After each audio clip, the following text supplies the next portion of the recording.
going to kick off a live and exclusive chat with none other than John Powell, who's the head coach of the Laredo Heat in the National Premier Soccer League. I'm going to bring Coach on board in a minute. Really excited for this one. It's going to be a really, really big one. Hello, Cal Poly Pomona Soccer, all of you. How are you? How you going? Luke Duffy's joined. Everyone's joining. Tasha Wayne's joined. I love it. My whole United Nation's joining. Hope you're all doing fantastic. I'm really excited for the fact that some of the seasons are actually going to go live. Really excited by that. I heard that the NCAA at a Division 1 level had mentioned that athletes can come and start training voluntarily post June the 1st, which is awesome for all of our clients, but we're just trying to figure out, I guess, at an embassy level what's going to happen and how you guys who are ready to start the 2020 season, how that's going to affect you to get back to campus as an international student. So for all of our clients, we'll keep you posted in regard to that as we hear back. But let's do this. Let's bring Coach Powell onto this live chat. It's going to be awesome. Hold on a sec. Let's see if I can grab him.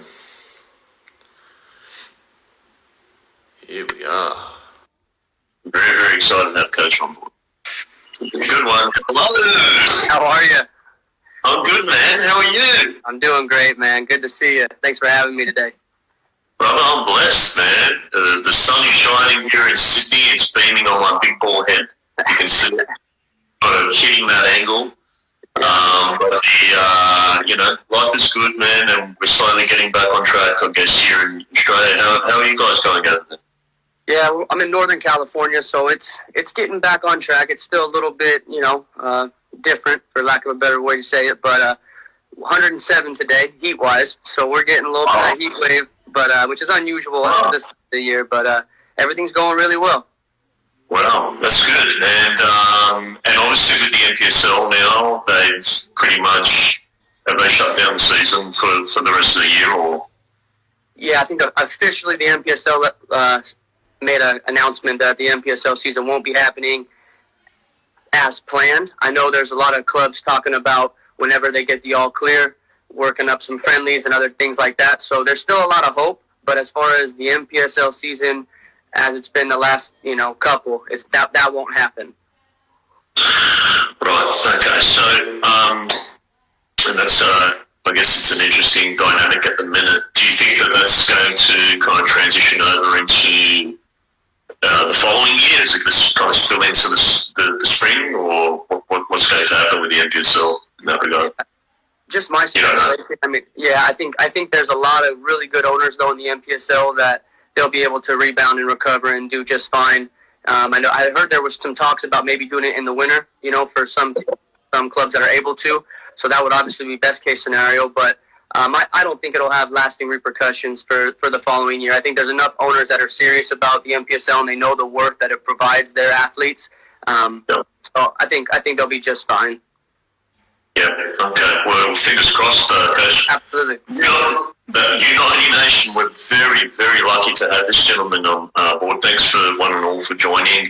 We've got some collegiate coaches in the ranks who have jumped on the live chat as well. Some people who definitely know Coach, but United Nation, we have none other than John Powell, who is the head coach at the Laredo Heat. This is going to be a great hour of power. I think, Coach, we're going to really get some clarity from Coach about what the National Premier Soccer League is. I know we have a lot of our clients, many prospective clients who are thinking about jumping into the collegiate market, who say, hey, what's my opportunity to be able to play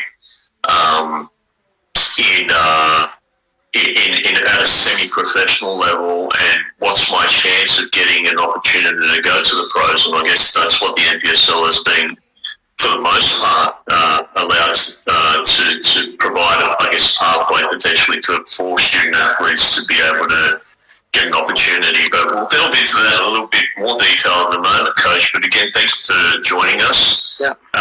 So order for the day, Coach, is that we have around about an hour on Instagram and then they shut us down.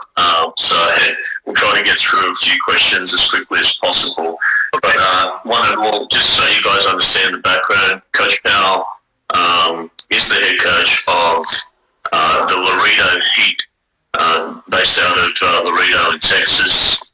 Part of the National Premier Soccer League. National Premier Soccer League, the NPSL, is a semi-professional, soccer league, amateur-based for the most part, Coach. But you also have, players who may have gone out of contract with clubs or otherwise who traverse the landscape looking for another opportunity back in.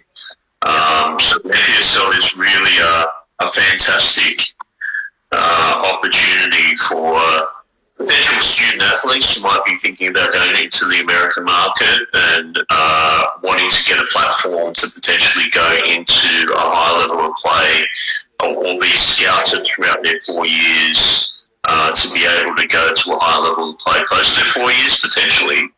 And then obviously older players who are looking at opportunities to potentially get a shot at the pros, and it certainly provides a great platform. We'll go into a few questions around the NPSL and how you see it benefits potential student athletes or otherwise. But I guess we'll start at the start, Coach, and I want to get to know you a little bit more. Yeah. Who is John Powell?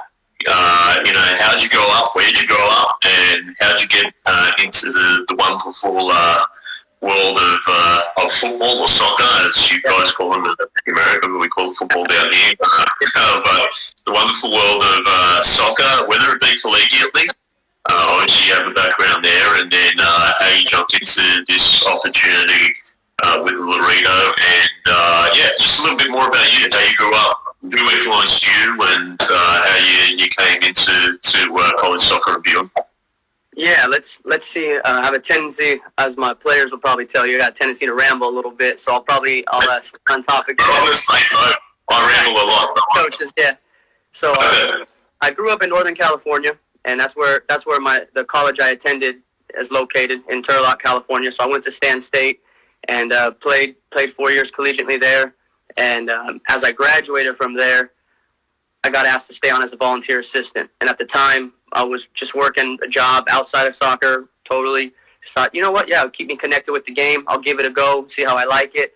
I was always that type of player. I played collegiately, but I was never the superstar. I just was very cerebral, loved the game, always studied the game. And so got an opportunity to stay on staff. And once I sat on that touch line without a pair of boots on, it just completely changed for me. And I knew it was where I was going to kind of make my living, make my future, my career doing that. And so I got an opportunity to jump from Division II volunteer, and I went on to be a full assistant at a junior college in Modesto, California for Joe Michelina, and that was probably my biggest mentor in the coaching realm. Just a coach that loved the game, and more than anything else, he just loved working with the players. And you could just see the respect that the players had for him. It wasn't his knowledge of the X's and O's, which he had definitely.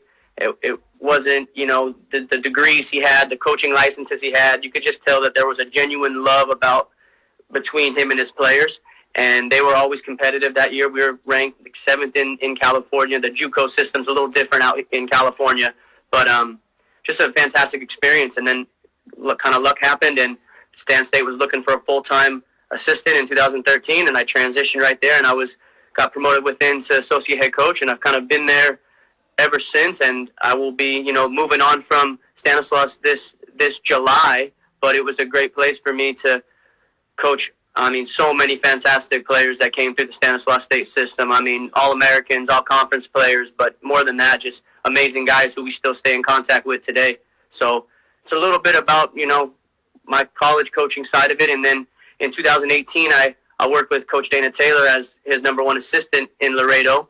And we had, obviously, a very special year. Had some top players. I mean, we had Eunice Budati. We had Memo Diaz, these guys that are already playing at the USL level now. And, I think I met Memo.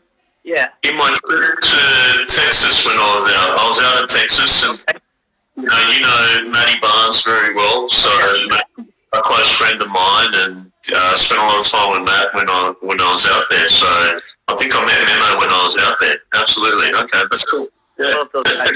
I just kind of stayed with the club and was an assistant last year for Coach Davidson. And then we'd always talked, hey, if you make the transition and you don't go the head coaching route in college, we got it. We have the spot for it. We'd love to, have you take the reins. And so we were poised for that. We were ready to go. And my assistant coach, Roger Bonilla, out there is absolutely fantastic. Him and I were recruiting for months, and we have this roster built, and we're kind of just on hold still because we just don't know what's going to happen. But within the squad that we have, without a doubt in my mind, we have guys going back to college for their senior years, junior years. We also have guys who have exhausted all their college eligibility, and without a doubt in my mind, they have the makings of what it takes to be a pro. I think, that's kind of a very broad statement, but I truly believe that we have a handful of pros on that roster, and it's just a matter of getting a chance to, fine-tune those skills, get sharp again when the opportunity strikes, and be ready when the opportunity hits. You can't tell a pro club, hey, give me a month, I'll get fit, and then that's not how it's going to work. But No, definitely not, especially not on the NPSL side. I think, there's a lot of dynamics that go into it. I was certainly privy to it. I travelled down to Midland and spent time with Matt as he went through that kind of championship run, as I did at Sockers at that time. And it was a very, very special moment for me to see a great coach in an environment that allowed him to really, because there's nuances in the collegiate game that don't really necessarily cross over that I saw. I mean, you got a short period of time to work with the players in the NPSL as well, but it was just a very, very different dynamic. And I think from a coaching perspective, it opened my eyes up. I'm a coach myself, and so for me, it was just great to kind of sit back and be right in the thick of things and see the dynamics, whether it be from an operational perspective with the ownership group all the way down into the coaching staff and otherwise. I think Dave Jacobs was his assistant at that time. Dave's an amazing guy as well. And that what you mentioned, Coach, around, I think initially what you're talking about, like with Stanislas and with Cal State Stan and your time there, I think you're kind of edging into this territory of building families and building a family kind of environment where these kids can come from all over the US or even potentially from the world, be part of this process that you guys are trying to create and build something really, really special. So it really resonates with me. So I guess if we go to your time at Stanislas, how does that diverge into the NPSL? What's the crossover there? So you're working with kids at a collegiate level, right? From our perspective, we understand that any of the Cal State schools in general are typically in and out of the national rankings. Without doubt, there's always been a very strong soccer hub across the different divisions, whether it be the Pac West or the CCAA or otherwise. There's really a good hub of development in the Californian region. So I guess with Stanislas, were you guys recruiting kids internationally, or did you feel that you actually had what you needed in your backyard? You could just go out and get kids locally from the California market. Did that change as well as the years progressed? Because obviously it's very international at the minute. You've got a lot of international students knocking on the door to come over into, especially California. So what were your thought process around that, and how did that collegiate market help prepare kids to jump into potentially semi-professional play in the summer months? What's your thoughts around that?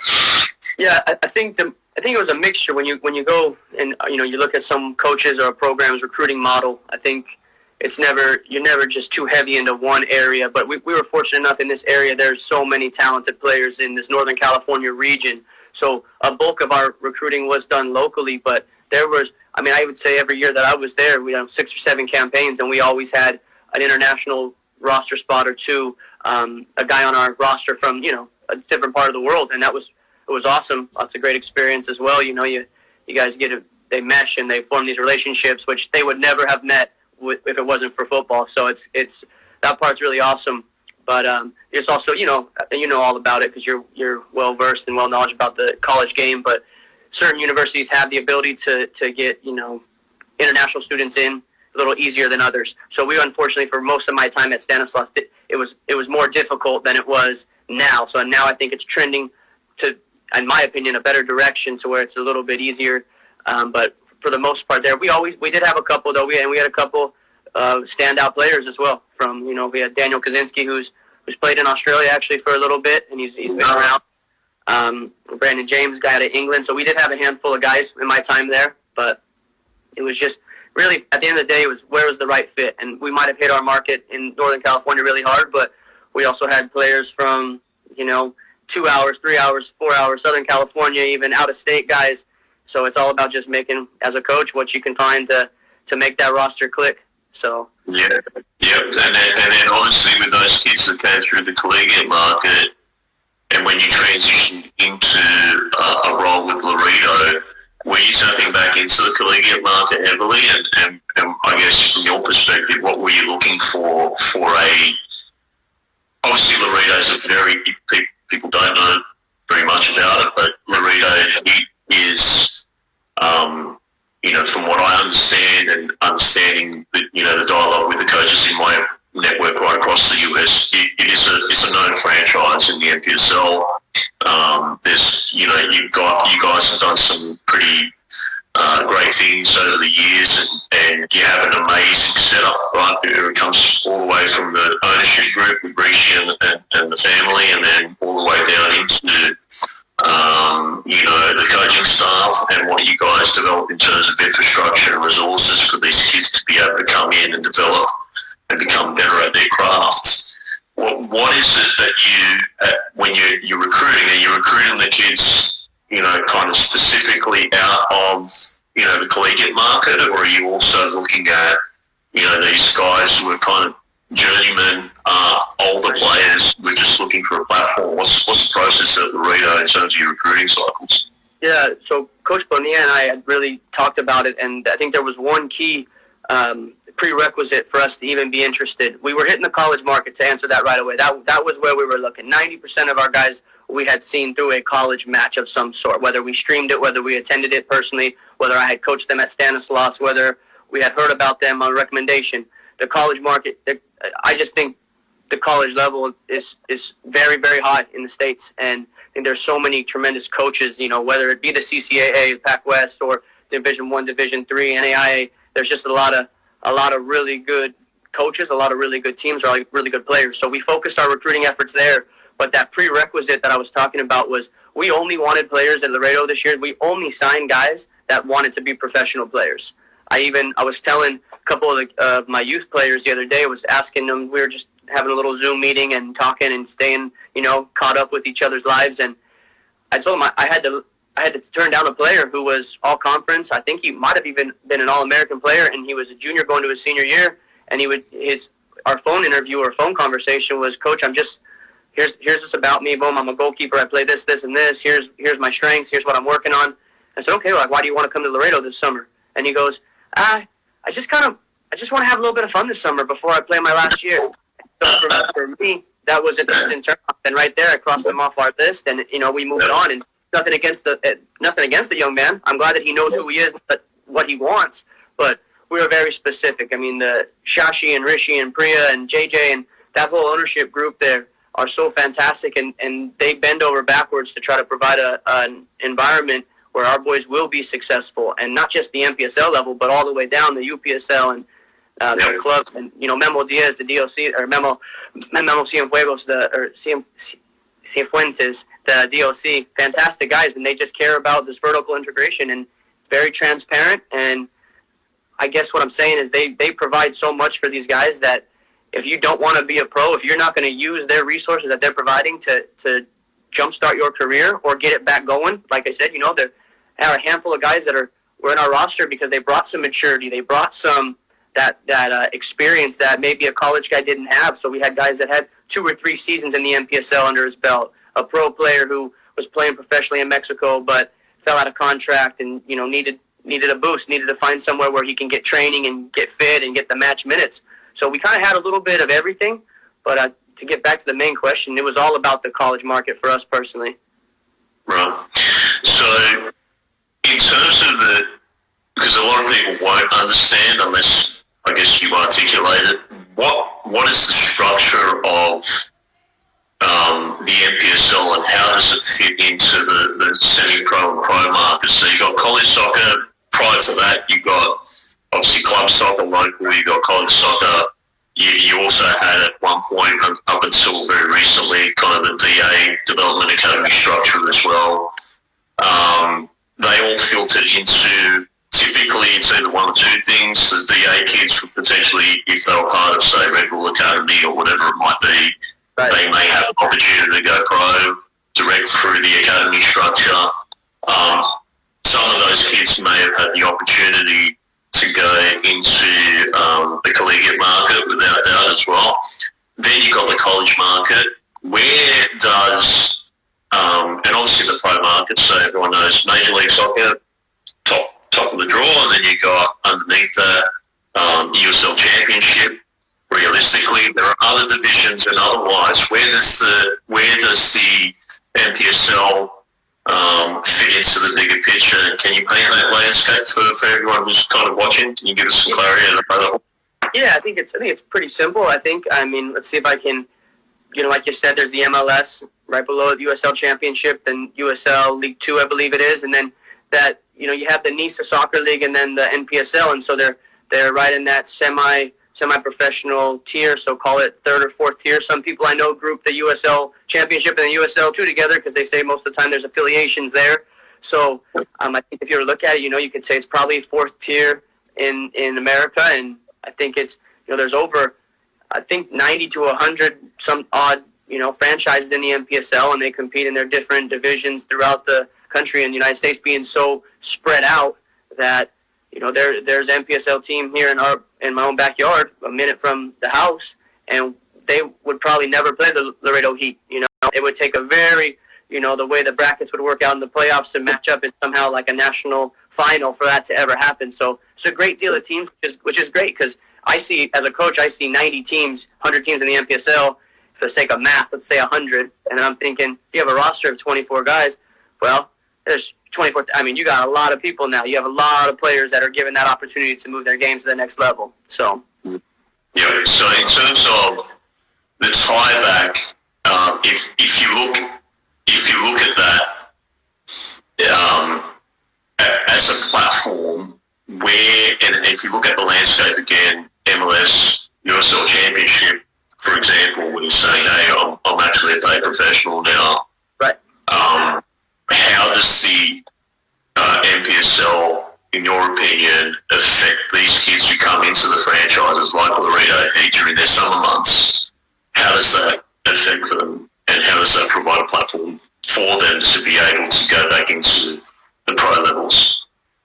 Yeah, I think there's a couple ways that it does impact them and influence them. I think for those players, ultimately, like we kind of talked about it, you wanted you're trying to become a professional, so you're trying to become an expert. You're trying to put in the hours that the person right beside you doesn't want to put in, so you can get that contract instead of him. I mean, and I guess in a very simplistic way to say it, but what the NPSL does is offers those younger players potentially that insight, that experience of what a professional setting looks like. And you definitely have your wide range of organizations, but just speaking from the Laredo Heat point of view, I mean, that's run as if it's a pro organization, not semi-pro, not amateur. I mean, it's run as if it's a pro organization. Come in with the housing and all the other things that comes into play. Now a player sees that, they get a little taste of it, and I think the daily trainings, the film breakdown, the things that maybe, most colleges are doing, but now you're doing it with a different coach in a different environment, in a different state, maybe definitely a different city. And so I think from that, it provides an opportunity in that regard. And then I do think that something people don't realize is when you're in those markets, I mean, Texas is obviously huge, California is huge, but they have USL championship teams. They have MLS teams. I mean, we'd be naive to think that they're not taking a peek at what's happening at the NPSL level. They know if someone's scoring, a goal a match, they're going to pull it up. They're going to check on it. And if they don't have those direct affiliations, they still look in, they still research it. So I think it's kind of twofold, if that makes sense, if that you're following what I'm saying there, yeah? Yeah, absolutely. So if we go back to, I've certainly been privy to it, and to me, I was amazed at the level of infrastructure, whether you're at a collegiate level, professional level, or otherwise in the US, is just, I mean, you can go to a quote unquote small Division 3, right? And it has infrastructure that's world class, better than some pro clubs. What is the infrastructure like at Laredo Heat? What have you guys set up? And how, if we go back to the fact that, okay, these kids are coming in with this process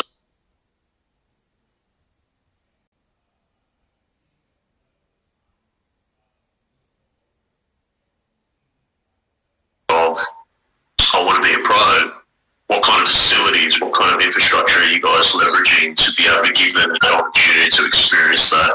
Can you talk about that, like in terms of like, you know, what you guys have in terms of facilities and otherwise? Yeah, absolutely. I think that, and that's kind of ultimately what made it a no-brainer for me to accept the head coaching job with them is what they provide. I mean, they're not only are they housing all of their players throughout the summer months, and they're providing, covering their expenses to keep the NCAA, compliant and eligible. So they're not, like I said, you got to obviously always be compliant with the NCAA when you're dealing with Division 1, 2, and 3. And then they would also, we had top of the line facilities. We were located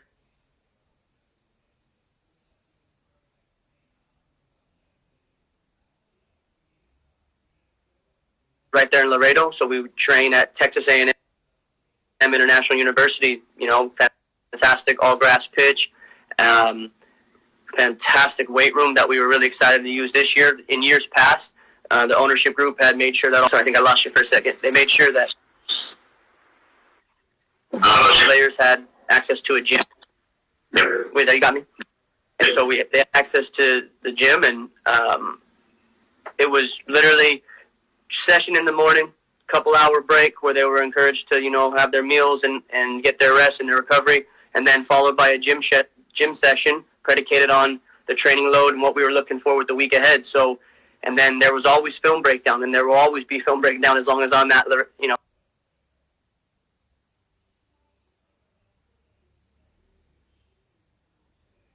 in Laredo. Such a key tool for them to not only get better as players, but especially to make that jump at the pro level. You have to be watching yourself play.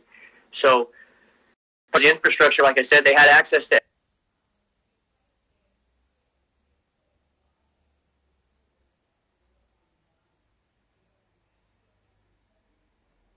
everything you can imagine. Full training staff, weightlifting. We had 2 weightlifting coaches on this staff this year, which is kind of unheard of, so very, very fortunate there. Has the NPSL, from what I've read, and this is quite attractive because we're talking about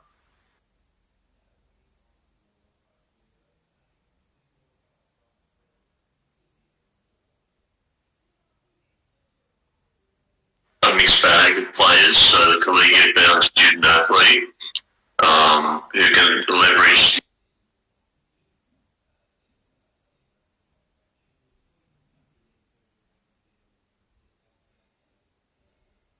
the NPSL as a platform during their summer months. They have a relatively short season, but what I read was that the NPSL was looking at a structure that goes year-round almost, right, which will also incorporate some of these older players, I guess, and then the collegiate kids will come in during their summer and then they'll leave before the fall so they can go out and get prepped for their respective fall seasons with their programs. What's the premise behind that? Is there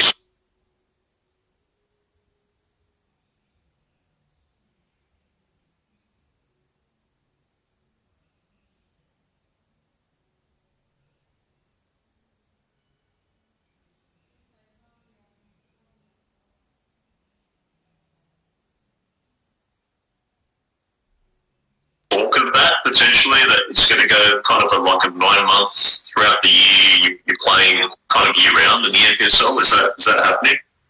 I think it happens to some extent now with just based on the different region.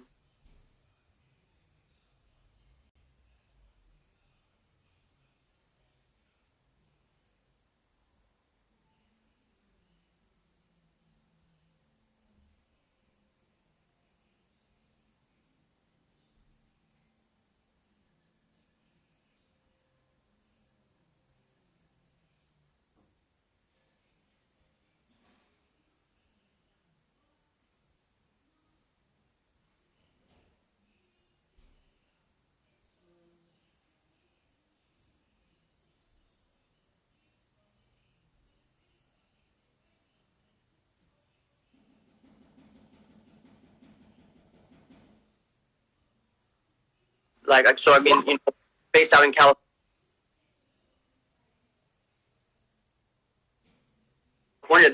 there's some NPSL teams that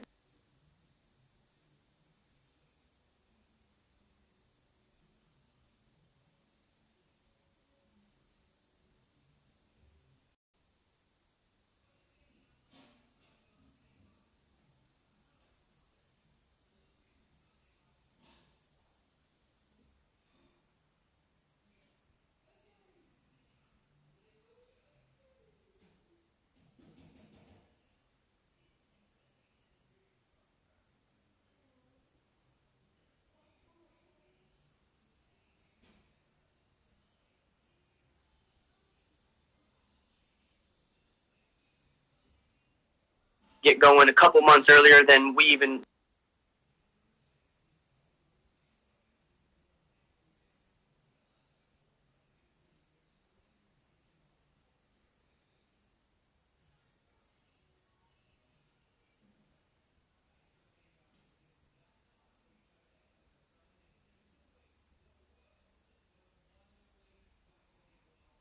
report to Laredo. But as far as like the talks,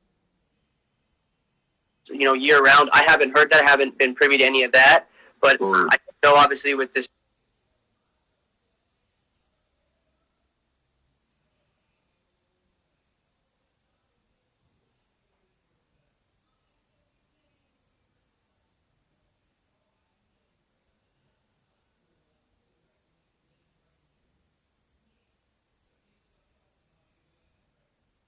COVID-19, the whole kind of everything is kind of up in the air at the moment. So I would imagine there'll be some restructuring. I'd imagine that there'll be talks of that. Like I said, I think there already have been talks about potentially playing in December. But I think it's all based on location and region, and I think that also presents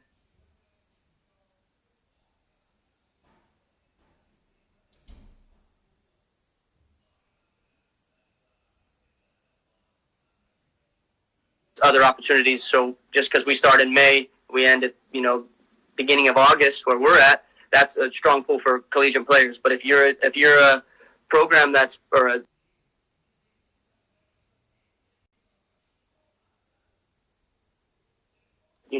team that's playing in March, you're not going to be able to pull from current collegiate players because they're already in the middle of their season or at least their spring season, but they can't because of eligibility reasons.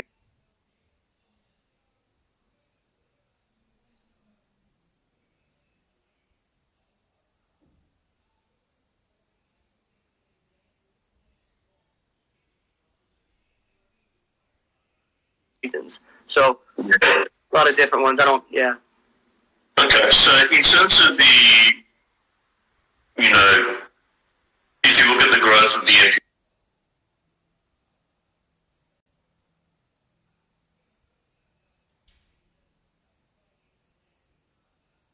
NPSL and its trajectory, and what you guys provide and what you guys have just mentioned in terms of the infrastructure and everything that you guys have access to, and I know that, for the most part, that isn't necessarily a truth for every single franchise across the NPSL. You've got great franchises like Laredo, and then you have franchises who are coming up and don't really have access to those kinds of resources. Absolutely. Given the fact that you guys have a very a focused understanding of your needs and what you guys need to be competitive on the national landscape in the NPSL, and given the types of players that are coming in, whether it be older players and collegiate bound players, what has been over the years that you've seen, like in terms of the players that have come through your process? How many have actually taken the step into the pro ranks? Has that been a consistent thing that you've seen, and not just with Laredo, but are you seeing it right across the board? Yeah, I see it specifically with Laredo. Yes, there's the two guys that we already mentioned. Memo and Eunice are in contract and in the USL and doing well. But you also can see it across. I mean, you went down and see Matt Barnes when he was with Midland. I mean, the quality of guys there, it's definitely happening. Now comes the argument of how often is it frequent enough, and that's probably the case with any any flight that's not the top flight. I mean, or the top 2 flights. So it's something that's prevalent without a doubt. You have guys signing and moving on to the next level, and that's what Laredo wants to do. Yeah. So I mean, there's certainly an Aussie tracking memo on how he's been faring. I mean, it's an amazing kind of trajectory, and you see these kids who may have come through the collegiate market, then stepped into the NPSL through their summer months, really did the grind, and then really distinguished themselves from their peers, and now gained a professional contract. I think it's because a lot of kids come to us and they say, okay, because we deal with the mixed bag, but the elite kids will say, look, I'm college, I want to be able to, get my degree, but I'm playing at an elite level here or wherever I hail from. I want to be able to potentially take that shot at going pro, right? So I think that it's just an interesting, dynamic to see these kids come through this process, and it's only a very few. That's the other part of it. It's not like it's en masse, but I think it's telling the fact that a lot of these kids say, well, I'm going to go and look at England in my gap year, or I'm going to go. I have an opportunity to trial here and here in different parts of the world. What's the benefit for me as a footballer to go to the US? And what I've seen and what you're telling us is that, I mean, it really is.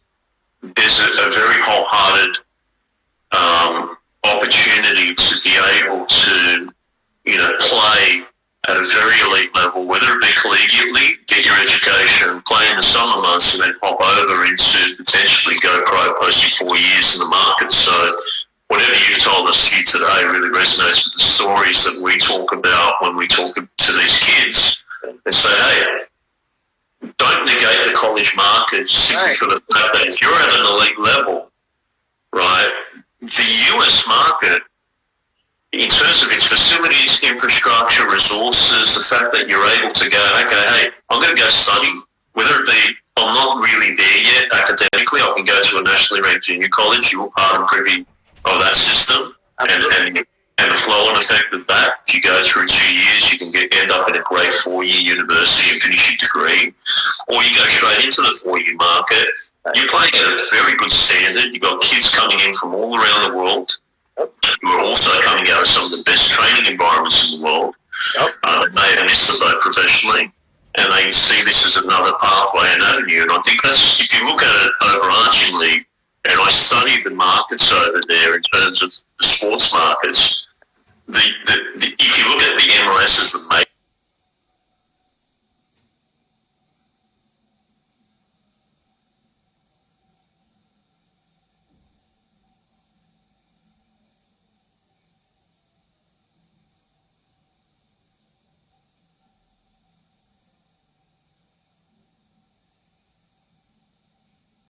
league, it's really slotted in above some of the top or most watched kind of traditional sports in the US, whereas kind of like out of like the top 4 sports in the US, I think it's ranked kind of 3rd in terms of viewing and in terms of attendance at games. So it is certainly growing.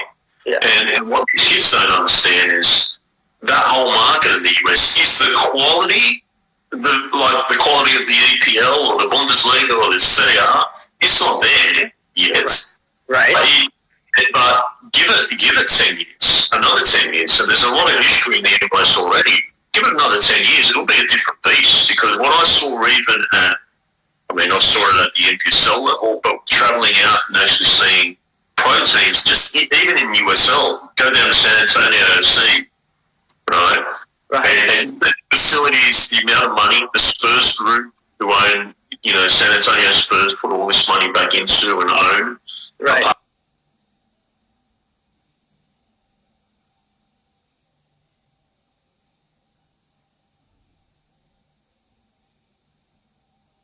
Part of the business, from what I understand, I don't know if they're still part of it, but and all the money and the expansion plans and everything that they've done, even at that franchise, and that's Division 2. a lot of kids just don't understand it. So I think you're painting a picture which is really positive in essence that you can go and get your education, you can play at a great standard in the collegiate market, and then in the summer months you can continue to build that momentum. If you're really of that caliber, you're going to have in the right place at the right time. If you're guided by the right people, you're going to end up at a place like Laredo Heat, for example. And obviously, you know, outside of Laredo, there are many other franchises that have very similar setups. You can end up in a really great franchise and really continue to grow and evolve as a player. So it's interesting that you kind of cover that off. I think that what a lot of kids get thrown off around is I don't know what the standard of play is. Like if I'm an elite kid here in Australia and I've come out from Sydney FC Academy, or I've come out from, you know, Western Sydney Wanderers Academy, now I'm back in the Premier League because I didn't really get a run or an opportunity at those elite academies. I'm playing in the Premier League soccer system in Australia. But, you know, I don't really know what the level of play is. John, if you come to me, as in me, I'm talking to them, I say, hey, you know what, you've got an opportunity there, not only to get your education, but given our affiliations, you can play with a really elite franchise in the NPSL or USL2, whatever it might be, and then provide that platform for yourself to go play at higher levels, you know, a year in, year out, and be scouted directly by those franchises like we just mentioned. San Antonio FC could be an MLS franchise if you're extremely lucky, you know. So from your opinion, if you look at the kinds of players that you're interacting with and what you guys have developed over the last few years and what's transitioned into the pro game, what is the level of play in the NPSL, and I guess what could a player expect in terms of style of play and in terms of the intensity of play at that level? Yeah, I think every franchise is unique, right? We always talk about that. Every college team is different. They have their principles of play, they have their system of play, and they kind of, each one is, like I said, based on the coaching staff, a little bit unique. But the level in the NPSL, especially over the past 3 seasons, has just grown tremendously. I mean, in that first run that we had in 2018 when we were, you know, 12-0-0 regional champs and went all the way to the regional semifinal, and we were fantastic.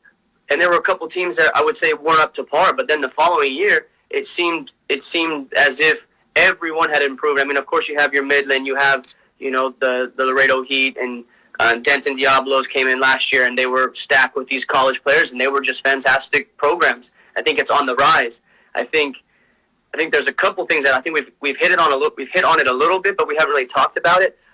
The ability for, let's say, an international player to now come over to the United States because he's getting ready to make that jump into college soccer, and he comes in, you know, May 1 and lands himself with an organization, whether it be Denton or Midland or Laredo or any other team across the country, and gets them prepped for their college season. You know, some guys use that. We spoke about it, using it to become a pro and use the NPSL as that venue.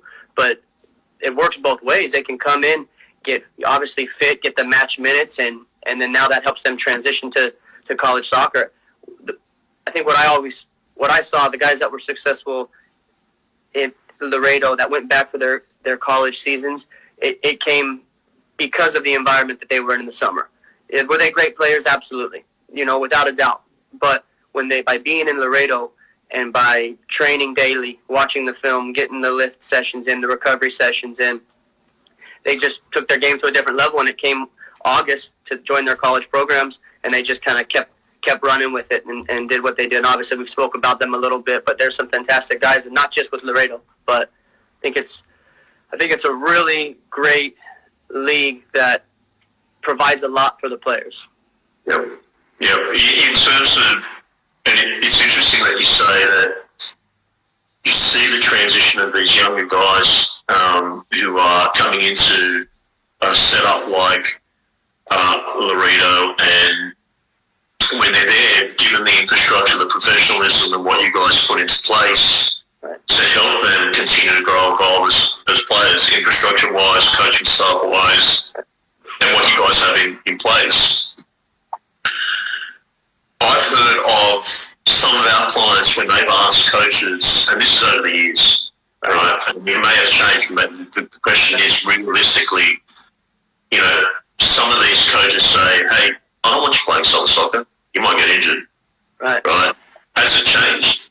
Have you seen more coaches saying, hey, you know what, go do it? Because I think and feel that you are going to be better off for it. Because if I look at a lot of the foreign type coaches, a lot of the English lads that I've had the pleasure of having on the live chat like you are today, many of them have said, and they're all at elite levels, top 25 nationally ranked type programs, they've all said the same thing. Look, I want our kids to go play some soccer because it's going to harden them up. Absolutely. It's going to get to a point where they understand the game a little bit more from a US-centric perspective, and they're going to be a lot more effective as they transition into back into our environment. So, and you see the likes of the University of Charleston, West Virginia, we had Notre Dame College on, we had all these, and they all said the same thing. It's very telling to see, okay, hold on a second. I'm actually, a nationally ranked program. And the whole premise behind that is outside of what we provide here in a collegiate environment, they're getting even more so of that professionalism at a franchise like Laredo and otherwise, right? And so have you seen a transition or a changing in the guard in terms of attitude towards these kids coming into the NPSL during this? I've seen. Oh, sorry. I think you skipped on me, John. You good? You there? Okay. Yeah, I've seen every coach that we've had. I think there was one or two over the past few years that was hesitant and said, "Oh, hey, I don't want my player playing over the summer." But most of the coaches that I've worked with are thrilled. Same as I was when I was in the college game. I encourage them. I want you to go in the summer. I want you to keep, perfecting your trade. I want you to keep getting touches, stay fit. The injury part it's a genuine concern. Obviously, if you have a lot of scholarship money tied up in a player and he takes an injury in the summer, of course you're going to be, concerned about the player's, health, but you're going to be upset because he's probably a key component to your organization, your squad at the college level. But at the same time, injuries and accidents happen regardless outside the football world. I mean, you can't wrap a player in bubble wrap. So I think if you were to pull like 10 coaches, I'd have to say the ones I've interacted with, 9 out of 10 are saying, yeah, please go play in the NPSL, go play in the USL too. And,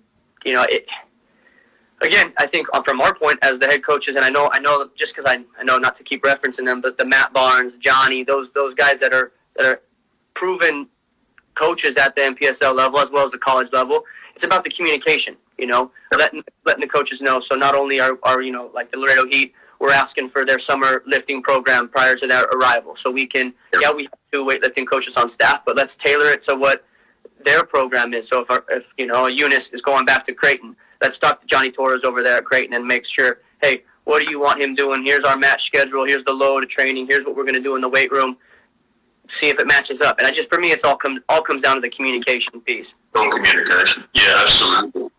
Yeah, I see the benefit of that. And I think if you do communicate well, then everyone's in sync and everyone gets a better quality product at the end of the day in terms of these kids coming through this process. So talk us through, Coach, what's the day in the life of a player at the Laredo Heat? Like, what does their training week look like? What are they doing on a day-to-day basis? And talk about it not just from a playing perspective, but talk about it from the perspective of, okay, you're part of an organisation. You're actually part of whether it be semi-pro, but it's run as a professional organisation, right from management top down. I'm assuming that the kids are going to be out there, they're going to be out in the community, they're going to be doing things like that. Can you give us a kind of a day in the life of, of a Laredo Heat player? Yeah, let's go. I mean, hopefully we still get to do this here sometime in the next couple of weeks. But so, a typical day would be, come show up for your session, 7:30, 8 a.m. And as you show up for your session, obviously the sessions run. We're pretty in and out, 90 minutes from the time they put their boots on to the time we wrap up and debrief and they get on their way. Then there'll be a 2-hour gap right in there. So if we go from 8 to 9:30, 2-3-hour gap, we would then meet at Texas A&M International, now on the other side of campus, which is their weight room strength facility. That would just be for us with our training staff there as well. Depending on the load, so if this was a Monday and we didn't have a match till the weekend, we could get after it a little bit more in the weight room. So we have basically 3 type of lifts with our 2 strength coaches. It's like a green, yellow, and red. Green is full go. We got plenty of days to recover, and we can kind of squat and get after it a bit. And then red would obviously be maybe it's the day before a match, and it's more just to kind of get the legs moving again, little upper body pump, something like that. Then they'd have another hour or 2 break, and we meet at one of the hotels there that the Vishwanis have, and this whole second floor is the Laredo Heat room, and we have boards with televisions and dry erase and all that, and we do about an hour film breakdown, tactical stuff, and then get them on their way and let them, obviously they're young men as well, let them go and do their own thing. And then throughout the week, they probably have 1 or 2 different community engagements, and you kind of hit on that a little bit. This is an organization that has an NPSL team, and they also have a U6 program. So we're really big at Laredo Heat on just that vertical integration, but also being out there in the community. We get good attendance at our matches. We have good support from the community, from sponsorship to viewership to the messages. We stream even our away games. We send, the best in the business. Rodrigo Marino goes and he streams. And he sets up his set and commentates, and he has a live stream for away games. You don't have that everywhere. And so the support that we have, where we know we're blessed with a lot of things, and we, from the coaching staff and the players, we want to give back. And so we're out definitely with the youth level and in the community, just making our presence felt and helping out when we can. So that's kind of a typical day. Yeah, and it seems like it's very highly integrated, it's very professional, and there's many, many different levels and layers that you put into, I guess, what you guys do. And, we didn't really have that many questions. I think a lot of people just wanted to absorb a lot of the information that you were going to present back to us today. But, one and all, U90 Nation, we are really, really blessed, really lucky to have none other than Coach John Powell, who's the head coach of the Laredo Heat National Premier Soccer League.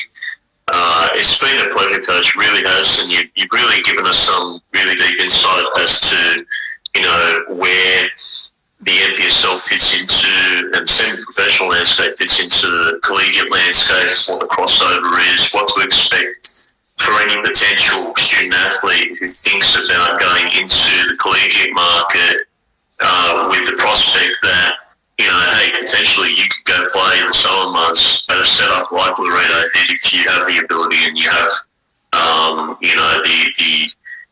the drive and determination to continue to, evolve and grow as a player. So you've given us some really key insight.